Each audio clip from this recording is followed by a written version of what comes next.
Mtazamaji wa Bienvenue Ministries Online, Shalom, Shalom, popote ambapo umepata nafasi ya kutazama hii video, unapopatikana popote duniani, ninakusalimu kwa jina la Yesu Kristo wa Nazareti. Na leo Bwana ameweka ndani mwangu somo nzuri sana. Yaani hii ni shule kabisa.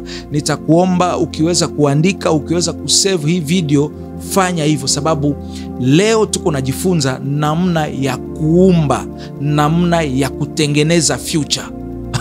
Yaani kutengeneza future. Inawezekana future yako iko giza, inawezekana hauijui hata, lakini kupitia hii somo ya leo na kuhakikishia kwamba tunaenda kutengeneza future iliyo bora, future yako, ya watoto wako, kwa ajili ya kazi yako, kwa ajili ya huduma yako, kwa ajili ya maisha yako in general. Tunaenda kutengeneza future, tunaenda kuiumba, tunaenda kuipamba ili iwe ya kicheko.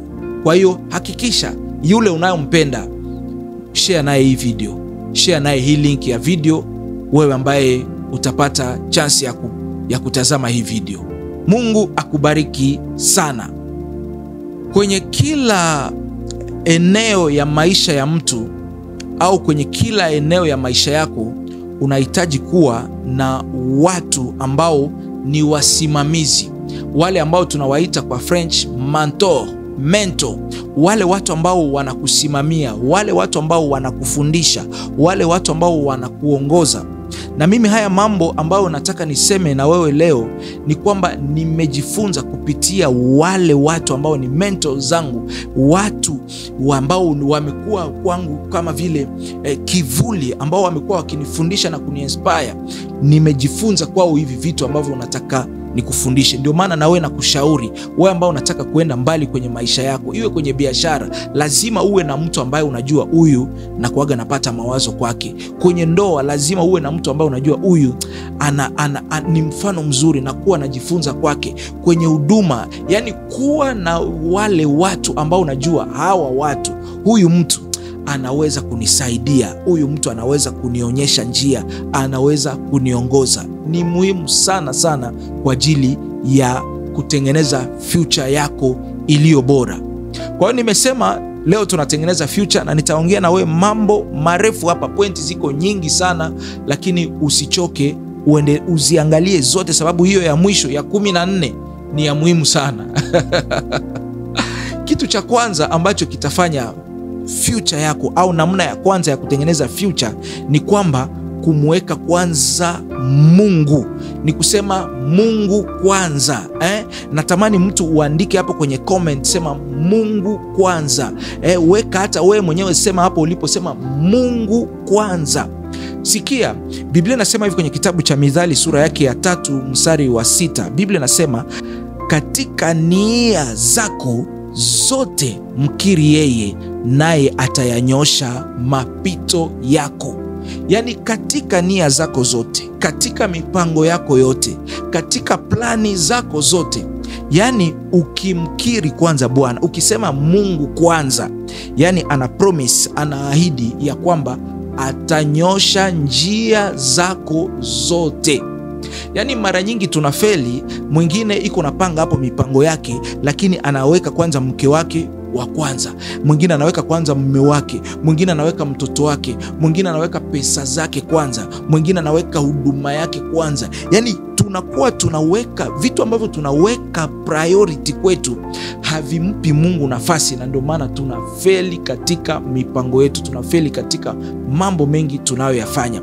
Shika sana hili leo rafiki yangu, ya kwamba mtu yoyote ambaye aliweka Mungu kwanza, mtu yoyote ambaye alimtanguliza Mungu, mtu yoyote ambaye alimuita Mungu, unaenda kushoto Mungu, unaenda kulia Mungu, usiku Mungu, mchana Mungu, ukiwa kazini Mungu, ukiwa popote Mungu, kwenye mapito magumu Mungu, kwenye furaha Mungu.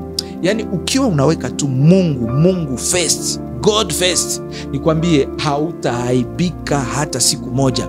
Daudi anasema, nilikuwa kijana, sijawahi ona yule anayemtegemea Mungu akiaibika. Yule anayemweka Mungu kwanza hajawahi kuaibika kamwe. Jifunze leo, jifunze kuanzia leo kumweka Mungu kwanza, Mungu kabla ya kila kitu. Jifunze hicho kitu na utakuja kushuhudia kile ambacho Mungu atafanya kwenye maisha yako, zaidi sana kwenye future yako. Kuanzia kesho, kuanzia dakika ya kufuata hii, ukianza kumweka Mungu kwanza, utakuja kushuhudia ukubwa wake kwenye maisha yako. Ndugu mpendwa, ni kwa moyo wa unyenyekevu niko nakuja mbele zako kuomba sapoti yako. Tunahitaji vipindi vyetu viweze kuwafikia watu wengi sana ulimwenguni. Ndio maana tunahitaji kulipia channels mbalimbali, kulipia TV, radio, kusponsor vipindi vyetu ili viweze kuwagusa wengi sana. Ndio maana ninakuomba wewe ambao unatutazama kwa moyo wa unyenyekevu mkubwa sana, fanyika partner wetu kwa kutusapoti, na kile ambacho chochote ambacho Mungu ataweka ndani ya moyo wako kitatusaidia kuweza kupata material nzuri, kuweza kupata structure nzuri kwa ajili ya kuendeleza hii huduma. Ninatanguliza shukrani zangu na ninamsihi Bwana akubariki wewe ambaye utakuwa na moyo wa kutuunga mkono. Unaweza kunitumia tu message kwenye hiyo namba hapo kwenye screen na nitashukuru Mungu kupokea mchango wako. Namna nyingine muhimu sana ya kutengeneza future ni kwamba invest au wekeza katika tabia yako kuliko kuwekeza kwenye talent au kipaji chako. Unajua, kipaji inampa mtu position. Kipaji inafanya mtu ufike sehemu ambao haukutarajia. Lakini kile ambacho kitafanya udumu katika hiyo position ambayo kipaji inaweza kukupatia ni tabia. Ndio maana kabla ya kuinvest kwenye kipaji chako, kujifunza vitu vingi, kujiendeleza kishule, kielimu, kupata ujuzi mwingi sana kwa ajili ya kile kipaji chako, mimi nakushauri tengeneza kwanza tabia yako. Yaani watu wengi, iwe watu kwenye kila sekta ya maisha, kuna watu ambao wana vipaji. Unaona huyu mtu kabisa anajua, huyu mtu ana talent, huyu mtu ana zawadi, huyu mtu yani akifanya kitu anakifanya perfectly, lakini tabia yake inafanya kwamba kile anachokifanya kisiwe na thamani. Ndio maana rafiki, tengeneza tabia yako. Kuna watumishi wa Mungu wengi ambao wana upako, wana neno, akihubiri unasikia kabisa mtu anaongea, akifanya vitu vya kimungu, akiomba unasikia nguvu zinashuka. Yani ni mtu ambaye amejazwa na vipawa, amejazwa na karama, lakini hawaendi mbali, hawakubaliki, hawafanyi vitu vikubwa ambavyo vinaendana na kile kilicho ndani mwake. Sababu gani? Tabia inakataa.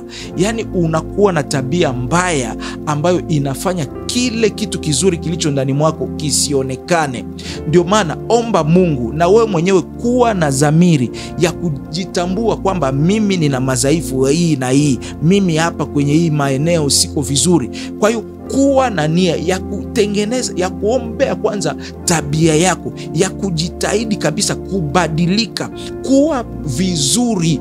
Uko mkosa adabu wewe mtumishi wa Mungu, uko unajua kazi vizuri, una bidii, lakini kuna vitu ambavyo watu wanavichukia kwako, na ni vile vitu ambavyo vinafanya watu wasikusogeze karibu. Watu wanajitenga na wewe. Mpendwa katika Bwana, omba Mungu, na wewe jitahidi sana, jitahidi kutengeneza tabia. Chonga tabia. Wewe dada, wewe ni mrembo. Yani nikwambie, urembo wako hautoshi ili uingie kwenye ndoa. Unaweza ukaingia kwenye ndoa, lakini ule urembo tu haitoshi. Lazima tabia. Yani utakuja kupoteza hiyo ndoa, utakuja kupoteza hiyo position, utakuja kupoteza hiyo kibali sababu ya tabia yako mbaya. Ndio maana kabla haujachelewa lazima uanze kuchonga tabia.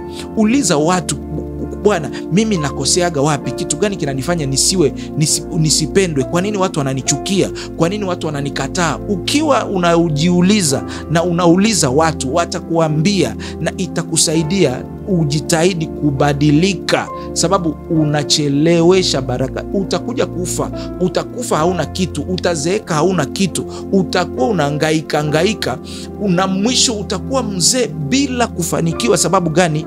Ulishindwa kutengeneza tabia. My God, Yesu tusaidie tuwe na tabia nzuri.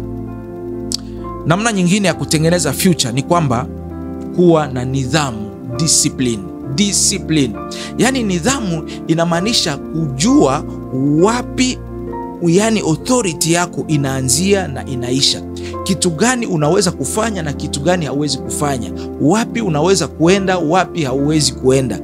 Discipline, self discipline. Yani nikwambie, usipokuwa na discipline katika utendaji wako hautafanikiwa. Ukiwa kwenye biashara alafu hauweke discipline, uko unafanya sehemu ya kazi ndio sehemu ya michezo, sehemu ya kazi ndio sehemu ya kufanyia vitu vyako, yani vingine ambavyo haviendani na hiyo sehemu, yani unakosa discipline, utakuja kupoteza nafasi yako. Tuwe na discipline wapendwa. Wote waliofanikiwa katika maisha, wote waliofanikiwa kwenye vitu mbalimbali katika maisha ni sababu walikuwa na discipline. Aliyefanikiwa kwenye huduma ni discipline, pamoja na upako, pamoja na vyote alivyokuwa navyo, lakini discipline. Anajua ni muda wa kufunga, hapa ni muda wa kuomba, hapa ni muda wa kulala, hapa ni muda wa familia. Kila kitu na muda wake. Discipline inatuponja wengi sana. Jifunze hiyo kitu, wewe ambaye unatamani kuwa na future iliyo bora. Mungu akubariki sana. Jambo lingine ambalo linatengeneza future nzuri ni kwamba ujifunze kuuliza maswali ya maana kwa watu wakubwa. Yani unajua, wakati uko unauliza, au niseme hivi, watu wale mentors, wale mentor, ni kwamba wao wana vitu ambavyo sisi tunatakiwa tufaidi, ambavyo mimi na wewe tunatakiwa tufaidi. Sasa na yeye hatajua kitu gani unakihitaji, lakini wakati wewe utakuwa na maswali ya point, unakuwa na maswali ya muhimu sana, itakuwafanya wao wakujibu na uweze kufaidi vitu vingi kutoka kwao. Mfano tu, ukiona mpasha habari iko anafanya interview kwa mfano na kiongozi fulani, yani swali ya huyo mtangazaji inafanyaga yule kiongozi aongea hata mambo ambayo hakutarajia kuongea. Ataongea siri zingine. Sababu gani? Swali ambayo aliulizwa imeingia ndani mpaka inafanya aseme vitu ambavyo hakutarajia kusema. Ndio maana wakati unajikuta mbele za watu wakubwa, mbele za watu ambao wamefanikiwa, acha mastori za ovyo, acha kuongea vitu havina maana. Waulize na acha kuongea sana. Kuwa mtu ambaye unauliza maswali. Mzee, ili na mimi niweze kufanya hiki, natakiwa nifanye nini? Ili niweze kufika pale, natakiwa kufanya nini? Yule fulani ilikuwaje? Uliza maswali ya point, uliza maswali ya maana, ili uweze kugundua, uweze kushota ujuzi ambao umewekwa ndani ya wale watu wakubwa wenye hekima waliofanikiwa. Namna nyingine au pointi nyingine ambayo inaenda kutusaidia mimi na wewe kutengeneza future ni kwamba usiwe mtu unayependa kutumika peke yako, unayependa kufanya vitu peke yako. Yani nikwambie, usiwazi kama akili zako au ujuzi wako au uwezo wako unatosha kwa wewe mwenyewe ili uweze kutimiza ndoto zako. Unahitaji watu na unahitaji, yani ndio maana mtu ambaye unatamani kuwa mtu mkubwa, unatamani kufanya mambo makubwa, ni lazima uwe na watu, uwe na timu yako. Mfano, mimi nafanya hizi video, usifikiri kwamba nimezifanya kwa ujuzi wangu. Hapana, sababu nina timu, wa cameraman wako hapa wamenizunguka, mtu mwingine yuko kwenye mambo ya kupanga vitu. Yani ni timu, ni kazi ya timu, na ndio maana tunajitahidi kufanya vitu ambavyo viko quality. Sababu gani? kwa akili zangu mimi tu kwamba nina somo haitoshi. Ninahitaji huyu cameraman, ninahitaji mtu wa light, ninahitaji mtu wa kuandaa location, ninahitaji mtu wa kuupload, ninahitaji huyu na huyu. Yani unatengeneza timu ambao unajua hawa watu ni watu ambao pamoja nao tunaenda katika utimilivu wa mambo makubwa. Tunatengeneza future iliyo nzuri. Kwa hiyo ni muhimu sana kufanya vitu na watu. Ndio maana Biblia inasema kwenye kitabu cha Mhubiri sura yake ya 4 mstari wa 9 inasema afadhali wawili kuliko mmoja. Yani ukiwa peke yako unaweza kuenda kwa speed kubwa, lakini mkiwa wawili, mkiwa wengi, mtaenda taratibu na mtafika mbali. Peke yako hautaenda mbali na ujuzi wako hautaenda mbali. Unahitaji ujuzi wa yule mwingine, unahitaji experience ya yule mwingine, unahitaji kutiwa moyo wa yule mwingine, unahitaji mawazo ya yule mwingine ili uende mbali. Ndio maana tujifunze zaidi sana Waafrika. Watu yani kutengana imekuwa ndani ya watu. Mimi sipendi kuzoea watu, mimi sipendi kufanya vitu vyangu na watu, mimi sipendi kushirikisha watu. Yani unafikiri ndio quality, kumbe ndio udhaifu. Unafikiri ndio nguvu, kumbe ndio inakufanya usiende mbali. Tujifunze kutumika pamoja, tujifunze kuwa pamoja, tujifunze kufanya pamoja, na utaona future itakuwa bora sana. Jambo lingine, tunaenda kutengeneza future ambalo, sikia hii jambo ambalo linaenda kutengeneza future yako iliyo bora, ni kwamba thamini muda kuliko pesa.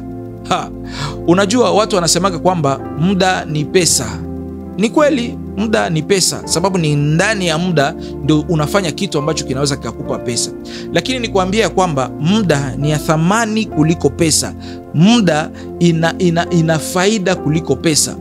Na maanisha nini hapa? Ni kwamba ukijua kutumia muda wako vizuri, yani inaweza ikakusaidia kupata faida nyingi sana kuliko pesa. Yani ajenda yako au mipango yako ya muda mfupi, mipango ya kati na mipango ya muda mrefu, ile mipango yako inaweza kaonyesha future yako, inaonyesha utakuwa nani kesho. Kwa hiyo ndio maana kuwa unathamini muda wako. Usikubali muda wako uende bure. Usikubali siku yako ianze na iishe bila wewe kufanya kitu ambacho unajua kwamba hapa nimeandaa kesho yangu. Kuliko kupambania pesa ambazo unaweza ukapata leo na ukazitumia leo zikaisha leo, ni afadhali kufanya leo kitu katika muda wa leo, kufanya kitu ambacho unajua kesho kiko nanipeleka kwenye jambo fulani. Ndio maana mimi nakuomba, thamini muda wako kuliko pesa. Tumia muda wako vizuri, sababu ni ndani ya muda ndio kuna utajiri wote ambao tunautarajia. Jambo lingine ambalo linaenda kutengeneza future ni kwamba kuwa mwanafunzi mpaka mwisho. Yani hata wewe umejua sana, wewe ndio doctor, wewe ndio PhD, wewe ndio yani una qualification zote, nataka nikuambia kwamba usiache kujifunza. Unajua mtu yoyote mwenye ujuzi ni kwamba anatafutwa. Yani hautatafutwa sababu ya uzuri, hautatafutwa sababu ya muonekano tu, utatafutwa sababu ya kile unajua. Na watu wengi tunainvest katika kuonekana, tunasahau kuinvest katika kutafuta ujuzi. Rafiki yangu mpendwa, nataka nikuambie kwamba haijalishi umri wako umeenda namna gani, yani kuwa mtu ambaye unajifunza. Tafuta kila siku kuongezea kitu kwenye ujuzi wako. Tafuta kila siku kujua zaidi. Iwe kwenye biashara, tuendelee kujifunza. Usifikiri umejua, usifikiri umefika, endelea kujifunza. Iwe sisi watumishi wa Mungu tunaofundisha maneno ya Mungu, tujifunze kwa unyenyekevu. Hata kama watu watasema nimebarikiwa, lakini tafuta tena ujuzi ili kesho uendelee tena kufanya vizuri zaidi. Kwenye ndoa, endelea kujifunza. Usiseme kwamba mimi nimeshapata ndoa. Endelea kujifunza namna nzuri ya ambayo itafanya ndoa yako iwe tena ya amani, iwe ya furaha. Katika kila sekta ya maisha tujifunze. tujifunze, ili mambo ambayo tutajifunza leo yatusaidie kwenye future zetu. Jambo lingine ambalo linaenda kukusaidia kutengeneza future yako ni kwamba zidisha kile unachokipokea. Zidisha, usibaki na kile kimoja. Ndio maana wakati Mungu amemuumba Adamu na Eva akawaweka kwenye bustani, akawaambia, akawabariki na akawaambia mzidishwe. Yani mimi na wewe tumeitwa kuzidishwa. Na nikiongelea kuzidishwa, siongee tu kwamba uoe au uolewe na uzae watoto. Yani kila kitu ambacho ulicho nacho kinatakiwa kizidishwe. Kama ni ujuzi, lazima uzidishwe. Kama ni kiuchumi, usibakie tu kutegemea kale ka mshahara kwamba mimi napataga mshahara na mimi napanga budget yangu. Never. Lazima ufikirie kila siku kwamba hii moja, kesho namna gani itakuwa 2, kesho kutwa itakuwa 10, mwaka kesho itakuwa 1000. Yani fanya lolote kila siku kuhakikisha ya kwamba umezidishwa. Umetoka kwenye 1 umeenda kwenye 5, umetoka kwenye ngazi ya kwanza umeenda kwenye ngazi ya 10. Hiyo ndo Mungu anatuitia. Kwa hiyo tuzidishwe. Yani kuwa mtu ambaye usitake wewe mwenyewe tu ndio ufanikiwe. Wakati umefanikisha pia wengine ni baraka. Usitake wewe ndio ubakie tu pale kwamba mimi ndo nafanya vitu. Kuzidishwa ni kuwasaidia pia wengine kufanya zaidi hata yako wewe. Hii sio kitu rahisi, lakini mtu ambaye amezidishwa. Ndio maana Yesu wakati anawaambia wanafunzi wake anasema, mtafanya mengi kuliko hata yale ambayo mimi niliyafanya. Imagine miujiza ambayo Biblia inasema Yesu alifanya miujiza hata ingine haijaandikwa kwenye Biblia, lakini sababu ana roho ya kuzidishwa, akatamani na sisi watoto wake tufanye zaidi ya yale ambayo yeye alifanya. Tamani wale walio karibu yako, tamani ndugu zako wao pia wafanikiwe. Wewe ambaye umefanikiwa, wawezeshe. Ndio maana ya kuzidishwa. Mungu akupatie upako wa kuzidishwa in Jesus name. Jambo lingine ambalo linaenda kufanya future yako iwe nzuri ni kwamba tafuta kuwa bora kuliko kuwa mkamilifu. Tafuta kufanya kitu kizuri kila siku. Tafuta kufanya kitu kipya kila siku. Usitafute kufanya kitu ambacho kiko perfect. Hapana. Yani kazi yote ya mwanadamu inakuaga na makosa. Na wakati unataka kufanya kitu ambacho kiko perfect, ndio hapo tunakosea, ndio hapo tunachelewa kufanya vitu. Mtu mwingine hapo anasubiri kwamba yani bado kwanza vitu havijakamilika, hapa kungali hivi, hapa kungali hivi. Hapana, wakati uko unasubiri ile kukamilisha vitu, uko unachelewa na uko unapoteza fursa, uko unapoteza muda ambao ungepashwa kufanya mambo mengi. Yani fanya kitu kizuri, fanya ubora. Usitafute kufanya kitu ambacho kiko perfect. Yusufu yule ambao unamjua, Yusufu wakati aliingia kwenye nyumba ya Potifa, kila kitu alikuwa anafanya vizuri, kwa moyo mzuri, kwa moyo wa furaha, yani bila shida yoyote anafanya vizuri. Ndio ikafanya kwamba chochote alikuwa anafanya kikawa kinabarikiwa, na akapata kibali mbele za Potifa, akawekwa juu ya watumishi wote. Hata alipoenda gerezani alikuwa anafanya tu bora, anapata maono juu ya watu wengine, anawaambia kwa upendo. Yani kisimple, lakini anabaki tu kuwa na roho bora, kuwa mzuri. Ikafanya siku moja akaenda mbele za Farao na akaishi ndoto zake. Fanya ubora, usitaki kuwa perfect, lakini jitahidi kile kizuri ambacho nakifanyaga. Usitaki kupamba sana, utakuja kuharibu.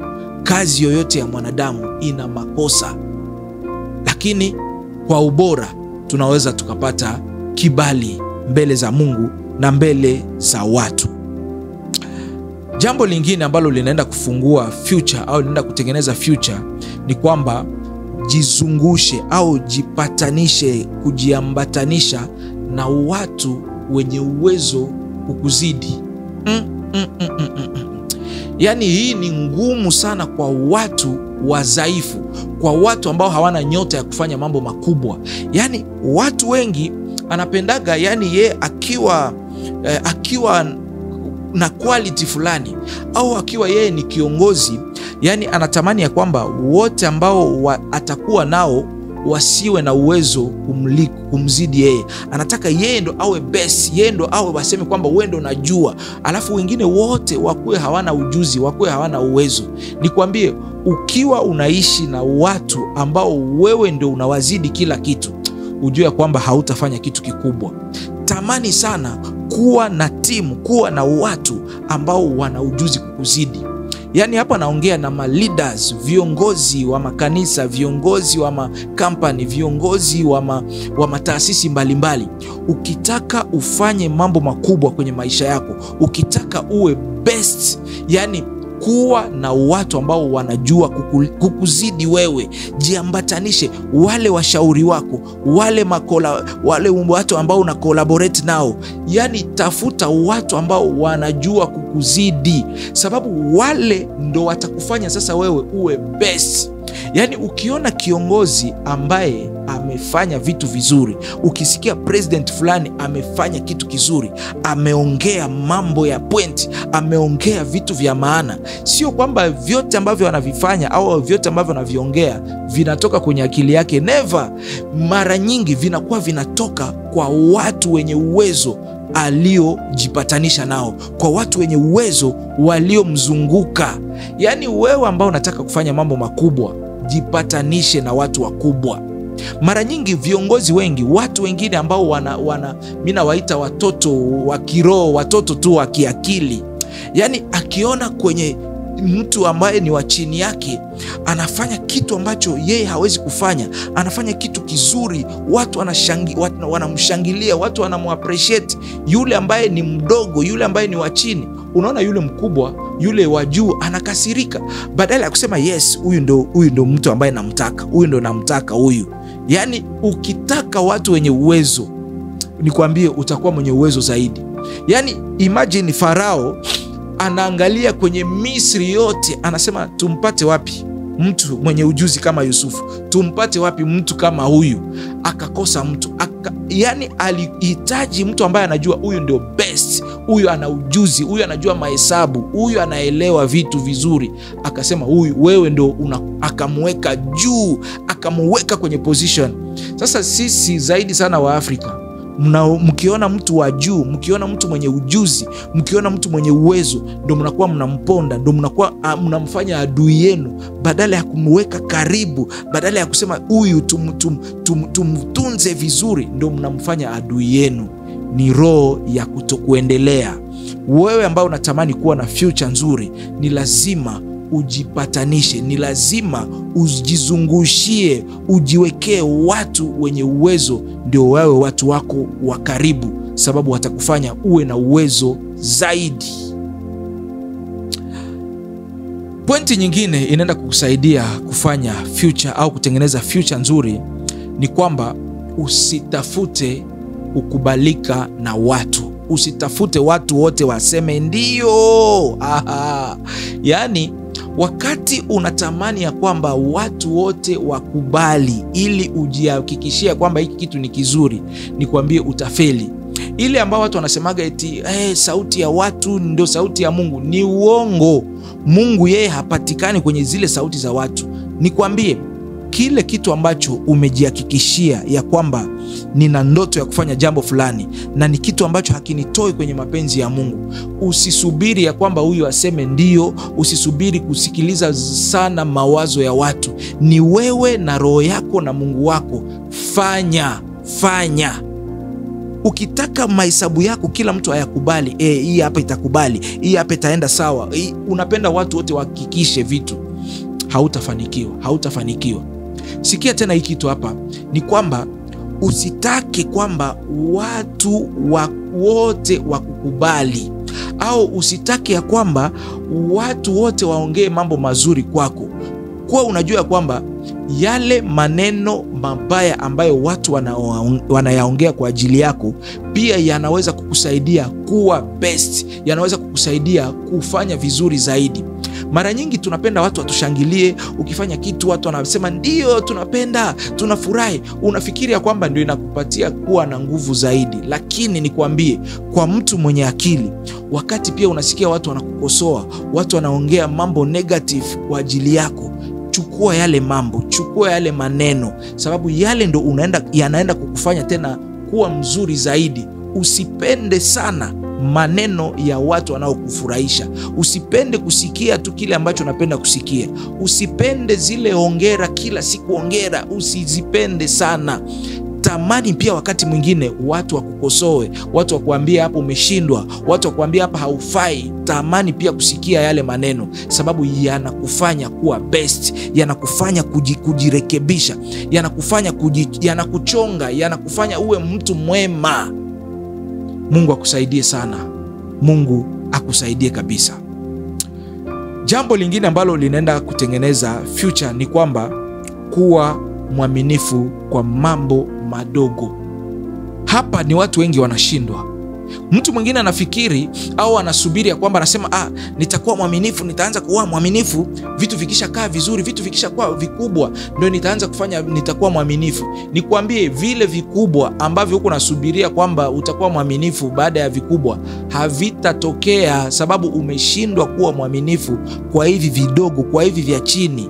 Bible kunasema ukiwa mwaminifu kwa mambo madogo, Mungu atakuinua kwenye mambo makubwa. Yani umebaki hapo miaka mingi, umebaki kwenye hiyo level muda mrefu. Sababu gani? Umekosa uaminifu kwa yale madogo. Wewe umepata tuka mshahara tuka dogo, umeshindwa hata kutolea Mungu sadaka, umeshindwa kutoa 1/10, umeshindwa umepotea kabisa, umesahau ahadi ambazo ulizitoa hata kwa Mungu. Umekosa uaminifu na usitarajie kwamba utaenda kwenye hatua nyingine.